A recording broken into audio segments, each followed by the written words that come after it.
Okay, hopefully I caught that first pick, Arc Trail. I figured I'm bored as hell because I'm in Atlanta and the whole entire town is shut down because of snow. So I've been doing a couple of drafts. I didn't record any of them, but I figured I'd record this one real quick. Um, I don't know if you guys saw the pack. I don't think there's really a whole lot else. I didn't really see a lot because I was too busy trying to open the recording. But anyway, I took the first pick, Arc Trail. I really don't think there's a whole lot that I would have taken over that anyway. So this pack, we got Mindslaver, Scudder, Sky School, really as picks, I guess, Silvok Replica, and Silvermere. I mean, I'm not going to take a mirror now. Mindslaver's pretty slow. I don't think I want that. To me, it comes down between the Scudder, Replica, and Sky School, and I think it depends on what colors you like. And red-black's pretty good, so I'll probably take the Scudder. I like being in both red and black. They're not colors that really 100% rely on Metalcraft. So picking up a couple non-artifacts really isn't too bad. Alright, for this one, not a whole lot. Darksteel Juggernaut, which I don't like at all. I find often, think about getting to Metalcraft is usually a pretty big deal. And so that makes this a 3-3. And then the drawback of having to attack every turn. Is pretty relevant. Because often, I find often I'm attacking into a wall of Tanglecord and being forced to do so. So I don't really like this card. I'm sure there's decks out there. If you're pretty much all artifacts, it'd be pretty strong. But plus, not only that, but any of the spell bombs you get, you don't want to pop because you want to keep that as high as possible. So really, I think the only pick here is Clone Shell. I don't have obviously a creature that I'm digging for with Clone Shell, but I could take the Copper Mirror, an off-colored mirror, which really isn't that bad of a pick. But right now there's no need to take a mirror early, an off-color mirror early. So I'm gonna go with the Clone Shell. Okay, for this pack, not a whole lot in this one either. To stay on color, we've got a Flameborn Hellion, but again, I guess this has a drawback of attacking each turn, although it's a consistent 5/4 and not indestructible. So I think their probably power level is quite comparable. But it does have haste too, which actually makes it probably a little bit better. Could go liquid metal coating. Black doesn't have a whole lot of artifact removal. In fact, I don't think any. But red, of course, we pick up some shatters or even some Metalcraft that we want to turn on. I think it's stronger than, I don't want to take a Sun Chaser this early or a Skyguard, considering I'd rather play both the Scudder and Arc Trail over them. So for now, I'm going to take liquid metal coating, and kind of keep my options open. Okay, a couple late Infect cards. Maybe I should move an Infect, although this is the first Infect I've seen. Jeez, I don't know why this keeps showing up. Yes, keep it. Go away. Okay, Acid Web Spider, another good card. There is an Instill Infection. I guess this is kind of telling me green's open. But I really don't love moving into green. I really don't like drafting Infect. In fact, I posted something a little bit earlier about how I do like to have Infect decks that have 4 or 5 Infect creatures and the rest are beaters, and then it kind of gives you two different ways to win. Makes the opponent have to play around a couple different cards. But for now, I'm going to go with Instill Infection. It's decent removal. It's not, doesn't remove everything, but it's not, the fact that it replaces itself, even if you have to shrink a creature just to kind of stay alive longer or to make it a good trade for yours, it does its job. There's usually a target to hit though. With all the small creatures in this set, there's a lot of X1s. Okay, this one, it looks like we're not really getting any red, but I'm more than fine splashing Arc Trail if I have to. Thrumming Bird, I like. Right now, the only thing we have to proliferate is Instill Infection, but if I can pick up a few other, like Tumble Magnet or something of that nature, it makes Thrumming Bird a lot better. Obviously, Thrumming Bird by itself isn't very good. Okay, here we have a Mirror Reservoir, which I don't particularly like. Even with a bunch of Mirror, you're spending up to 5 a turn to play a 1/1. Not that great. If you can pick up a few of the Palladium mirrors and mirror galvanizers. Obviously this becomes a lot better, but I'm not going to waste a pick this early on it. Really, I think the only two choices here are the gold mirror or the Moriok replica. Gold mirror is off color now, but having 2 or 3 mirrors in a deck I've always liked. Lets you cheat on land and you know, obviously an accelerator, but I'm going to go with the Moriok replica.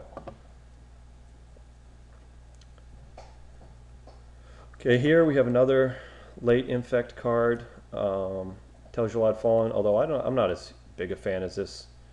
A 4-drop that can be, yeah, obviously if they have a lot of a lot of artifacts, it's unblockable. But quite often I find that somebody has an answer to it, and to spend 4 mana on something that can be killed by pretty much any chump blocker out there, it's not one of my favorite infect creatures, but I'm going to go with Saberclaw Golem. If I end up staying with red, that's obviously a strong card. Here, I guess it picks between Darksteel Mirror, Blade Tribe Berserkers, or Necrogen Sensor. And I think the safe, I don't really like to start Darksteel Mirror. I'll never main deck it just because if you run into Artifact, it's just so bad. To have a 3-mana do-nothing creature is awful. I don't mind siding in. To me, it's a Sensor or the Berserker. I think the Berserker is a little bit safer. I mean, Sensor works well if I end up with Proliferate and end up out of red, but right now, well, here's another Berserkers. I could take a Berserkers, or I could also take a Vector Asp, and I've been actually playing this more out of the sideboard. It's great against Infect. I mean, I'm not going to... Whoops, I think I just... well, I didn't mean to select it, but it's really a good creature to have in the sideboard if they have a lot of Blight Mambas, or really any of the Infect creatures, because it allows you to block them and trade a... Let's see, Blister Grub. I don't really care about Tainted Strike. I'm not looking to poison. Well, here's another Vector Asp. I could cut the Sun Chaser, but I don't mind. Maybe my neighbor will move into white. Scrap Diver Serpent. I like this card a lot. In fact, if I end up blue, I'll probably play it. Vault Skyward. I'm not going to play that. Okay, I might as well hide these Vector Asps because I'm definitely not main decking them. Okay, well, this deck has a lot of work to be done. Couple good cards in it, and the rest are kind of fillers, so I guess it'll depend on what we open, what we get past here in this next pack. I expect to get a lot of red back, so I just have to be mindful that if I'm taking red this pack, I'm not going to be able to take it, probably not going to be past much next pack. Now this is an interesting pick, because it definitely comes down to the Eruption or Skyel School, I'd say, and it depends on what color I want to be in. Obviously, Cerebral Eruption is very, very powerful if it hits, but I've had very mixed feelings about this card. I've found that, I mean, the fact that you run the chance of, you could hit 2 or 3 lands in a row, which I've done a few different times, and it ends up just wasting your whole turn. And if you're behind, you can't reliably wait on wiping their board. However, if you're ahead and you can afford to whiff 2 or 3 times, and just the fact that you played it usually makes opponents not play out any more creatures. But then again, you can hit a spell bomb and you don't do anything with it. But I think it's powerful enough. I really want to play the Arc Trail. I would prefer not to splash, especially when if I'm in like Grixis colors where there's really no fixing available. And as much as I love Skyel School, I think the Eruption's strong enough that I'll go ahead and take it. These packs have been pretty weak. I guess here, I mean, there's really not a whole lot. I guess I haven't. I was gonna say I haven't seen a whole lot of black. But I haven't really seen a whole lot of any color. I think these packs have been some of the worst I've seen.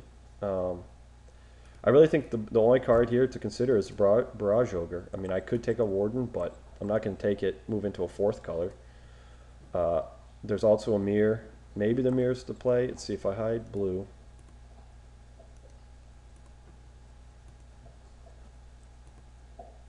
I got 2 5-drops. I mean, I probably, in this deck, would like to have a Mirror. I don't think I'll be playing this Blister Grub. But I still think Barrage Ogre is good enough. I mean, if I end up playing this liquid meta coding, it turns all my lands into shocks. Okay, Here the pick, I think, comes down to, there's a Dross Hopper, which I really don't want to take this early, but, you know, having a 2-drop is something that's going to be fairly important. Throne of Geth, although the only card I have for Proliferate is Instill Infection right now. Or Chrome Steed. And, of course, Chrome Steed really wants you to be Metalcraft. I mean, a 2/2 for 4 is awful, and a 4/4 for 4 is great. So I think it's one of the, I don't know, more polarizing Metalcraft cards as far as not very good without it and very good with it. There is a Flesh Allergy, although right now I don't have any creatures that I'd be super thrilled about sacrifice right now. I suppose a Clone Shell would be about the best one, but these come late, and it's just too inconsistent of a removal for to take this early. So I'm going to take Chrome Steed. Hopefully I can pick up a few more artifacts, start moving into more of a Metalcraft. Okay, well, here's a great artifact. Perilous Mirror. Works well with Barrage Ogre. You know, obviously turns on your Metalcraft and discourages attacking, obviously. So I'll go ahead and, plus, I mean, this gives me a good defensive creature to hold back if I want to start chaining these eruptions together, or if I need to.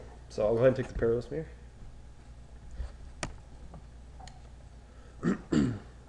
Here, not a whole lot. We've got another Hellion, Life Staff, Bloodshot Trainee. Really, those are the only options I'm looking at. All the others are off color, and I don't feel it. None of them are strong enough to move away from. Even though I've only got 2 black cards, the Scudder is a much better card than the Skyguard, or the Invisimancer. So I think it really comes down to the Hellion or the Bloodshot Trainee. This Life Staff, I do not like at all. I mean, I've played it. It's good in Infect, I suppose, but I read somewhere, and I forget who was, but somebody posted a comment or something, but a good way to judge a card is how excited you are or disappointed you are when you see your opponent play it. And I've never been that upset when somebody drops a Life Staff turn 1. So now the Bloodshot Trainee obviously isn't great on its own, but if I can pick up anything that pumps power,